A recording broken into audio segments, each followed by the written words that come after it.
We are the #1 business show on the planet with over 1 million downloads a month. Taking the BS out of business for over 6 years and over 400 episodes. You ready to start snapping necks and cashing checks? Well, it starts right about now. What's up, guys? Welcome to Right About Now. It's our weekly business news, our first news of May 2025 here on the 2nd. It will be May the 4th on Sunday. May the 4th be with you, Chris. What's up? I'm sitting here just thinking April flowers, May showers. I don't know why. April showers bring May flowers. It's been rainy here, so hopefully that's the case. It's been rainy and warm, which is nice. Not here. Sunny and breezy. It's been beautiful. Yes, it's been good. Our weekly business news. We're going to hit all the headlines. Try not to talk too much about tariffs. I never imagined that I would have a moment in my life where I use the word tariff like in a sentence as often as I have read it. Definitely not weekly. I know. I don't know if it's a sign of my age, a sign of the times, a sign of the way news is. Which one? Is it all of the above? Maybe lack of all of the above.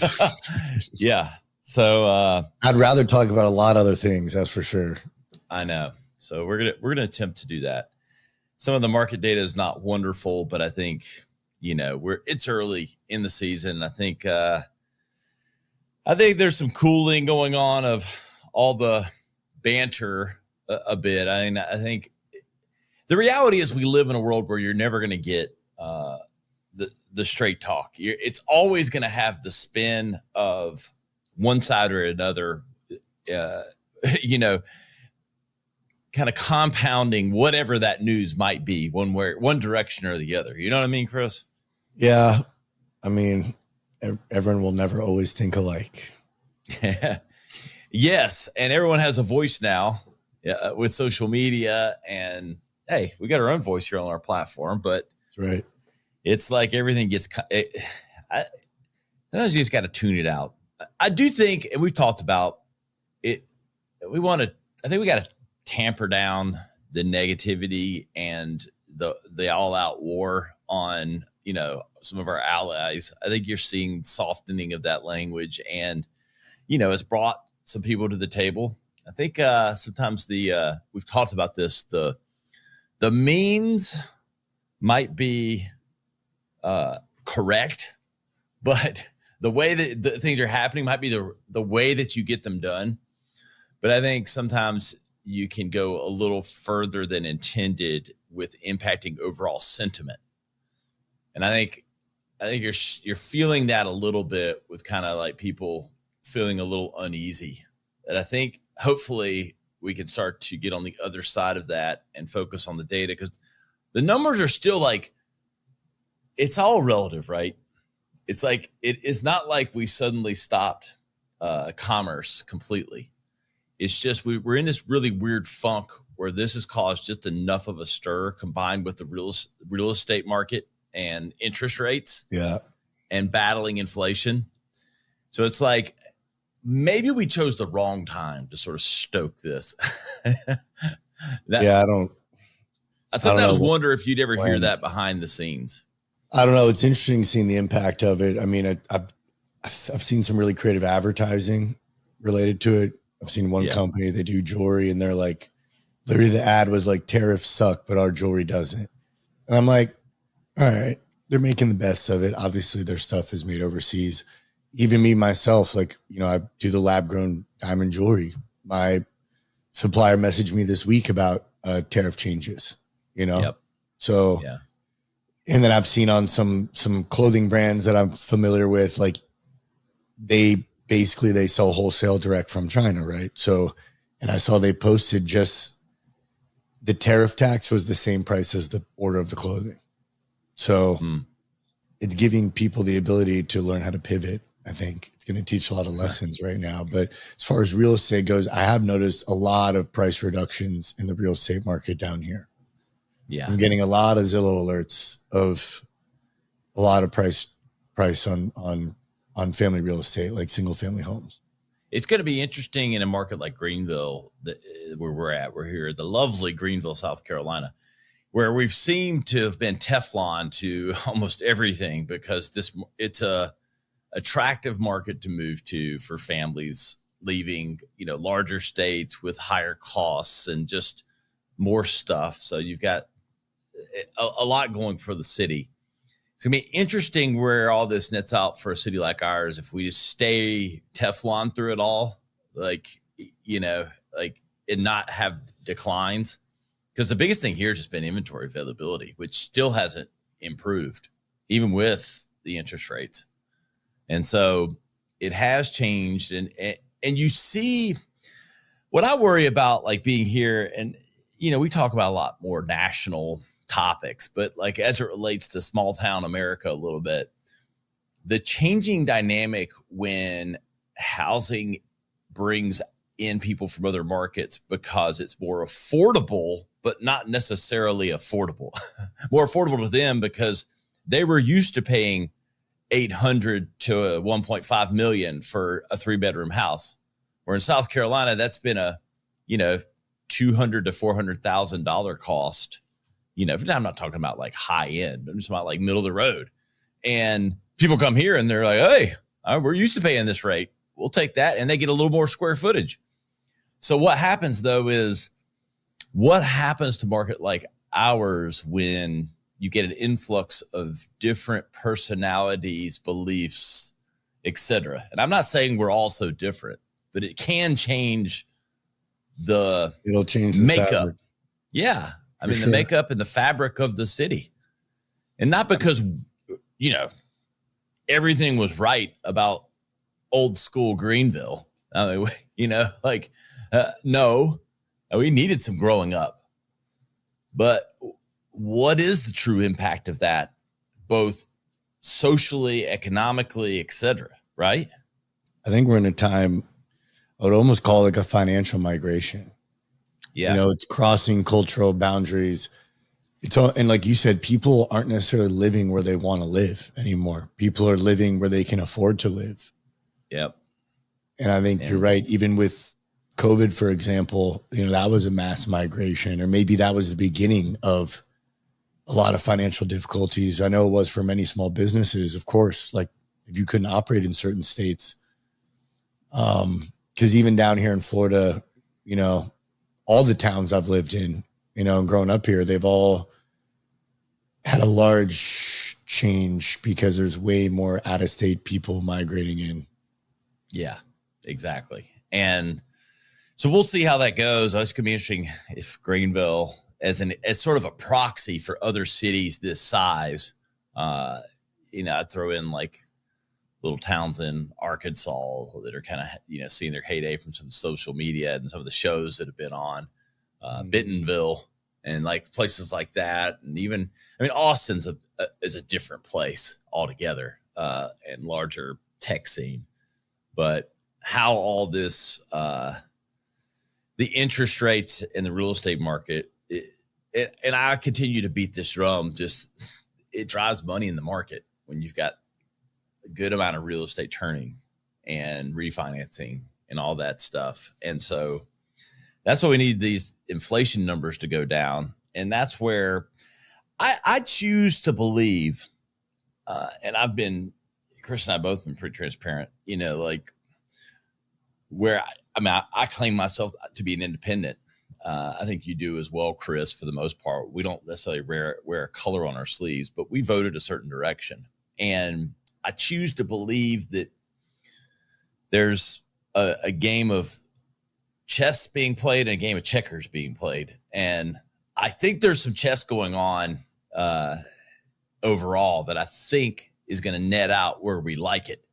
But it's going to continue to be a little rocky. And I said this on a post that you'll see later today where it's uncomfortable to get the change that you need. It's not always comfortable. And we've been conditioned to be very comfortable. And, COVID in a strange way, and heart, putting aside the major impact medically, I'm not saying but it made us comfortable, those of us that were not impacted by it directly. with the money in the market, everything's good. And then we had an administration where it was just kind of like they lull you to sleep with everything's fine. But we got to suffer a little discomfort to get to the change that's needed. And I can't stress that enough. And I don't say that lightly because I feel some of the discomfort, but I think it's necessary. Chris, what do you think? Yeah. Yeah. I mean, I think this is a ship that's been going the wrong way for a long time. I'm talking like 40 years. Like, these multinational corporations outsource all of our middle class, chasing profit over ultimately patriotism. Our own people sold us out to make cheaper goods with cheap labor outside of America. And before our eyes, all of us have been lulled for longer than I would say COVID. I mean, essentially it's been slipped out the last 20, 30 years. We've outsourced everything. Yep. So we have now an entire population of the middle class with no jobs and no money. And that's why ultimately, unless you open your eyes, we are completely screwed unless we turn this around. Unless we get all agreed that we're going to give universal basic income because AI is going to be doing so many jobs and everyone's just going to get paid to live. Yeah, exactly. And unfortunately that has never worked. That does not. And I mean, you can say this as a business owner, Ryan, just who we are as people. No one is living a good life, not chasing anything, right? No, like you're not happy. It's like, and not to get into the health impact, but not talk about it on Vibe Science, and talk about mental decline. That would be it. I think that's where you're going, right?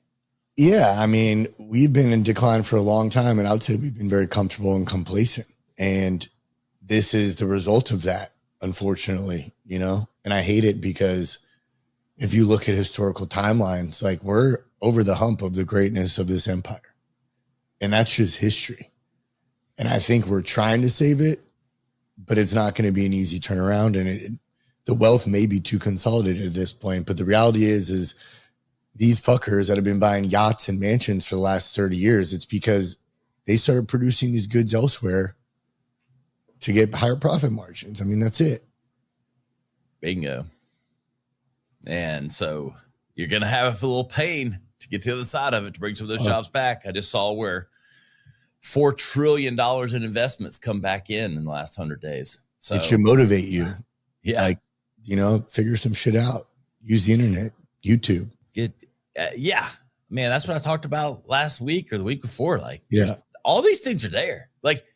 You could run leaner than you ever had to. Your barrier to entry as a solopreneur has never been lower.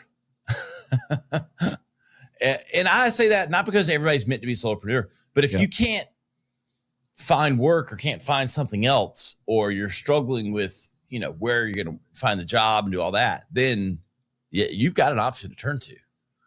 Tools are there, but you gotta have that want to, Chris. It's in short supply these days, that want to. Yeah. I used to think everybody had the same amount. I don't think that anymore. Yeah, no. And I mean, every sort of reasonably driven human being, I thought kind of had average. I'm not talking about, everybody has their ups and downs. You have people on substance, and you throw out the kind of health and anomalies. I thought everybody kind of in the middle had the sort of all the same. No, that was my biggest learning lesson in the last 10 years. Some people are hanging out. Yeah, they're just hanging out. And it's okay. But you always just going to be hanging out. It's like, I'm okay if you're okay with that. I really am. What I have a problem with, Chris, is the ones that want what comes with the want to and the not hanging out. And you just want to hang out. That just don't fly. This doesn't work. Doesn't work. So it's an interesting time, but there's not a better place on the face of the earth than to be within the walls of this country. And don't ever forget it. Don't let the news or the negativity or your neighbor or your mom or your sister convince you otherwise. Because when you start drinking that rat poison, You're going down a real slippery slope. And they've been dishing that. It's been a lot of, like, people haven't been proud to be an American, it feels, right? There's been a degradation of our morals and values as a country and what we stand for. And it feels very victim-y nowadays. Instead of, like you said, this is the greatest country on the planet to come and make something with yourself. You have more opportunity here than anywhere else. Yep. And that hadn't changed. Yeah. The amplification of political warfare in news and headlines doesn't change that fact. And, you know, economic data, everybody's in the short term, man. Every person is in the short term. I got everybody's a fun fact too. What's that? I got a fun fact also. Yeah, but it's like everybody's in the short terms. Everybody like, okay, the news today and the impact of that today. No, this is a long game, man. It's like the stock market in a way, with your life, with your financial goals and all these things. They're all, you know, it's not because you don't have to make bills today or this week. I get it. I wrote those checks all morning. I know the pain of that, but we can't like continue to X-ray everything down to the micro moment. Yes. And I'm going to jump on that with something I read yesterday. We weren't programmed as humans to care about everything going on in the world. We don't have that capacity. Our brains were basically built to care and have an impact around the 150 people closest to us, our community. We're doing a disservice, and it's good to care, right? But to turn on the news and you're getting all this influx, you got war going all over the world, financial hardships. How much of worrying about that can you actually control? What is worrying about what's going on the other side of the world do? And that's part of our problem. Is it's great to care, but we weren't built to fix everyone's problems everywhere. No. And I will even say that may be part of America's problem, right? We wanted to go fix everyone else and them to do it our way. And obviously a lot of it was financially motivated, right? For other resources or cheap labor. But we got to worry about ourselves. You got to worry about what you can control, your family, your community, and tune it out, because it's just stealing from you. Yeah. Stealing your joy. Your joy, your energy, your focus. Yeah. Your presence with the people you're actually around. You know, it's like life isn't that bad when you turn off all the negativity coming through the media. Focus on the day and focus on you. What can you control? Exactly. That's it. And look, we're going to give you some tips right here. Free AI tools. Facebook parent Meta launches AI assistant app, further competing with OpenAI and Google, and it's free. I was just playing with it for 30 seconds before we got on here. I'm a GPT guy. I've said that. I'll go ahead and just say that, but it's pretty slick. I like the calming voice that came on and told me things, Chris. She was very pleasant, very just calming is what I would say. But look, you got to use these tools, especially when they're free. It shortcuts research, shortcuts information. It can process things way faster than you can looking things up. And when you're working on any project of any type, you should be leveraging these tools. It's going to be interesting how, and it also, like being Facebook, it integrates with like your Facebook account. So it's pulling in knowledge already about you. And before everybody gets like the conspiracy theory gets scared, we already just told you what to worry about, what not worry about. Use this for your advantage.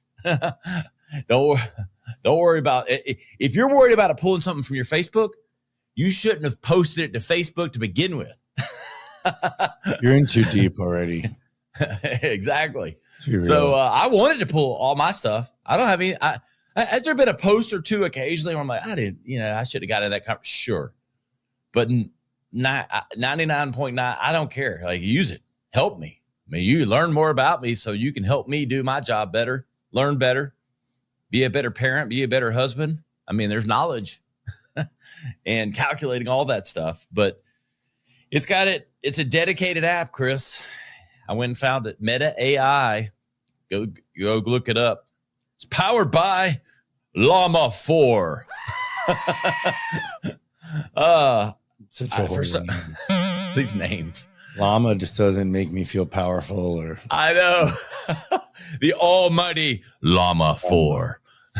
I'm sure it stands for something. Yeah, language learning. I wish I had a different name. Language integrated, you know. I don't know. Ask me anything. Language learning. Ask me anything. There it is. Meta's latest. It's a large language model. That's probably what the large language. Ask me anything. We're gonna start making up acronyms. It boasts enhanced reasoning, multilingual capabilities, and better efficiency, and wife-pleasing recommendations. I made that one. Literally, you can use it for that too. Exactly. If you were me, I'm going to give you a prompt, a free prompt. Free prompts. People pay for prompts, Chris. You know?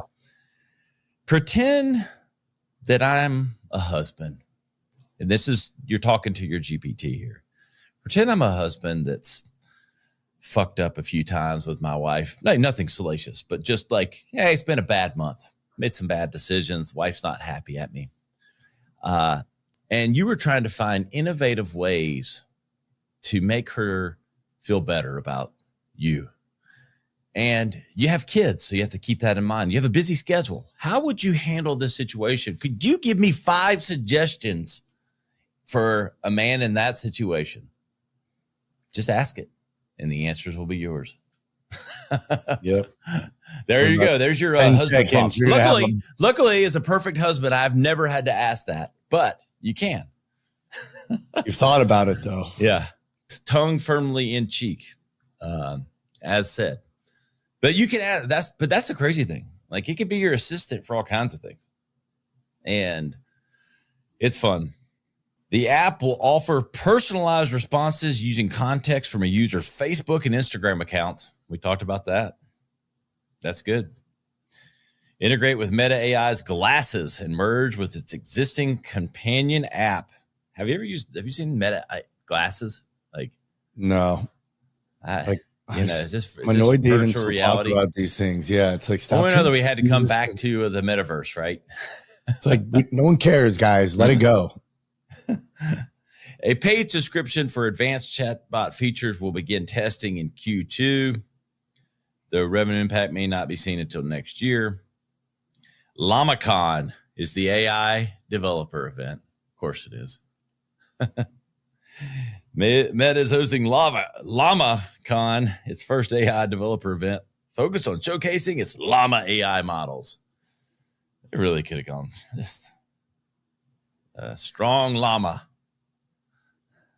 It could have at least been a donkey, donkey AI or something. Lion or something. Like, yeah, lion. Like, the Apple has like lion, the llama, snow leopard. I mean, that's cool shit. I want a snow leopard.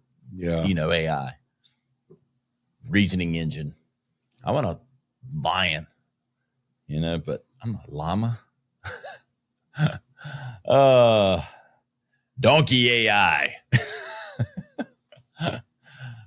It is what it is. We don't take ourselves too seriously around here. Anyway, I do, but everything we're saying about AI, you need to listen to. We will pan it a little bit, though, because you do wonder what happens behind these boardrooms. You can tell it's tech people naming shit. You need to get some marketers in there. Like, need some, like, fierce AI. Fierce. The fierce model learning llama engine. Fierce llama. At least put it like something on top of it. Like, how about loyal llama? Hey, the loyal llama. Okay.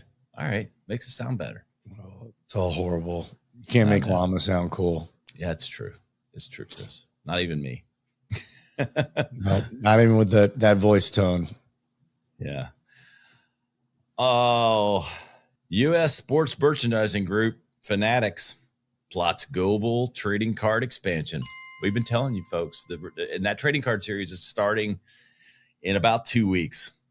It's a fun series, but it's some eye opener on the data and the numbers around this shit. It's crazy. Fanatics global trading card ambitions Founder and CEO Michael Rubin projects $3 billion in trading card and collectibles revenue for the company by 2026, expanding aggressively in international markets.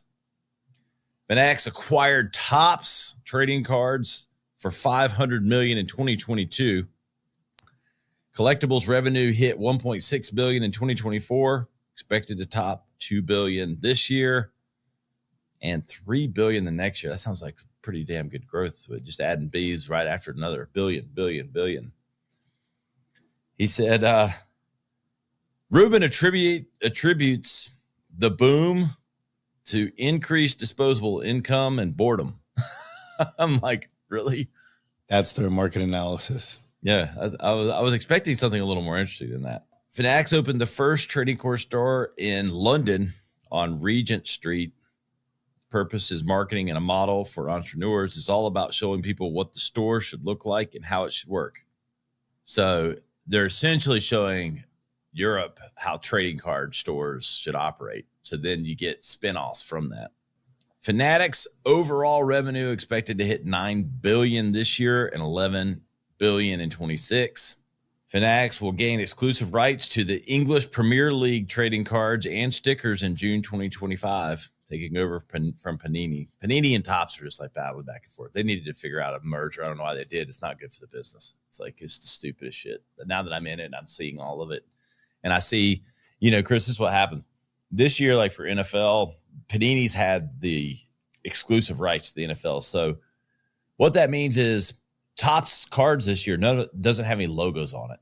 So you'll get like, Josh Allen, but there has no Buffalo Bills logo. It says Buffalo and it says Bills, but there's no logos on their helmets or their jerseys. It's odd. And it's like unnecessary. I'm like, why can't you sell more than one license to both companies? If they both want to make cards, then, double it up here. But like starting next year, Topps is going to have a Panini won't, and their cards won't have logo. It's just dumb.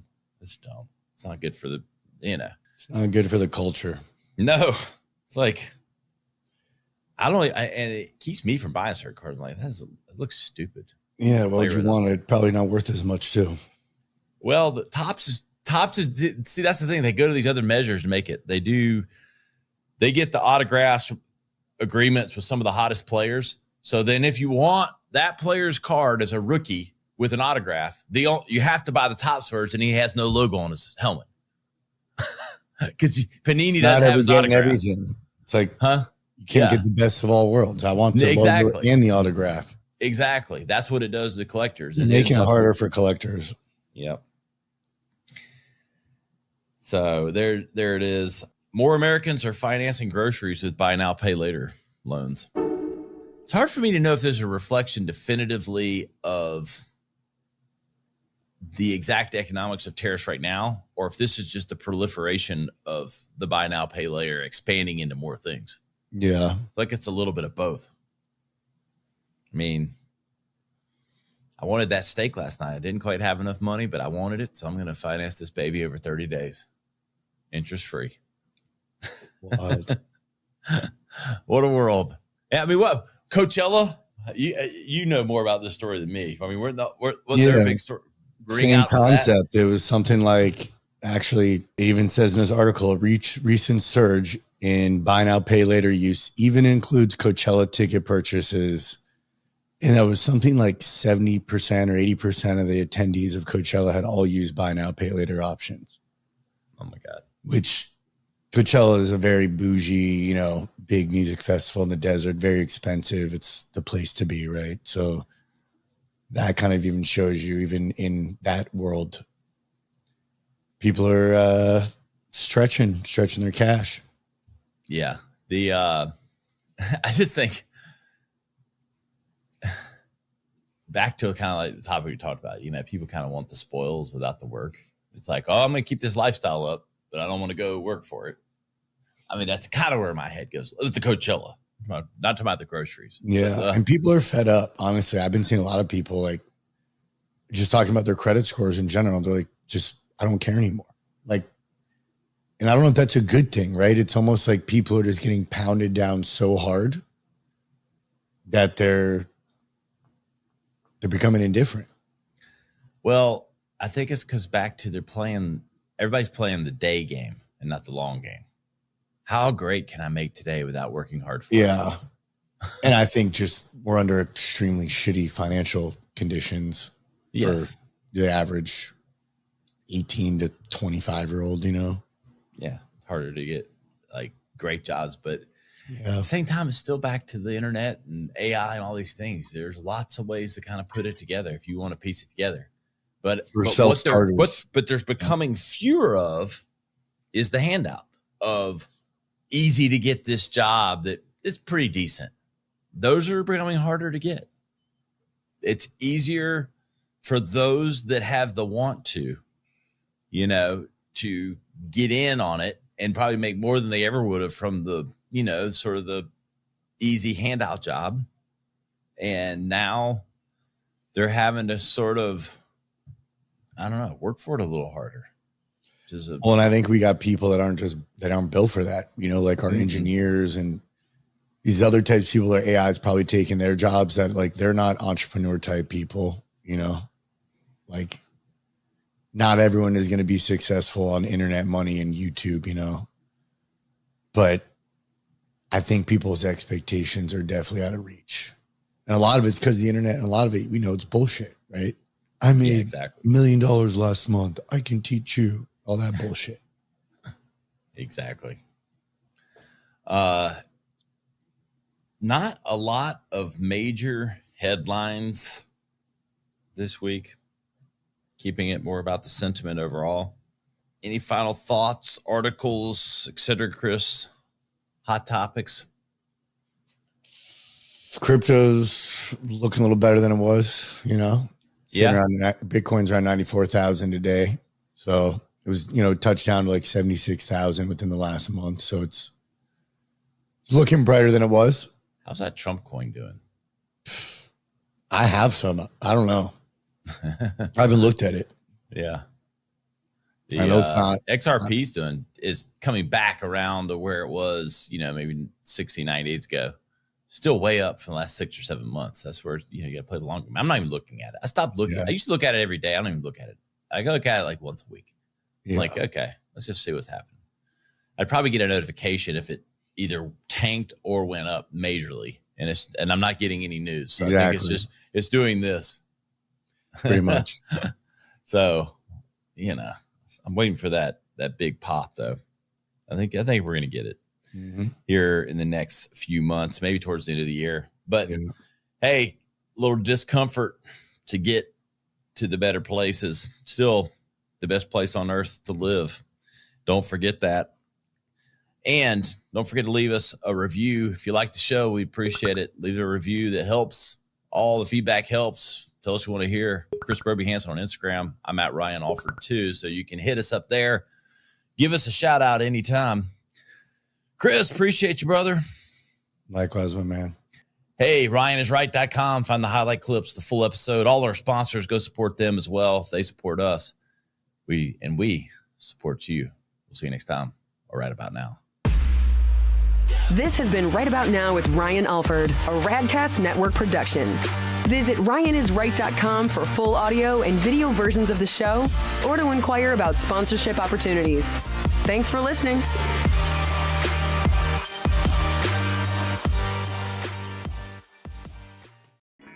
This is Right About Now with Ryan Alford, a Radcast Network production. We are the #1 business show on the planet with over 1 million downloads a month. Taking the BS out of business for over 6 years and over 400 episodes. You ready to start snapping necks and cashing checks? Well, it starts right about now. What's up, guys? Welcome to Right About Now. It's our weekly business news, our first news of May 2025 here on the 2nd. It will be May the 4th on Sunday. May the 4th be with you, Chris. What's up? I'm sitting here just thinking April flowers, May showers. I don't know why. April showers bring May flowers. It's been rainy here, so hopefully that's the case. It's been rainy and warm, which is nice. Not here.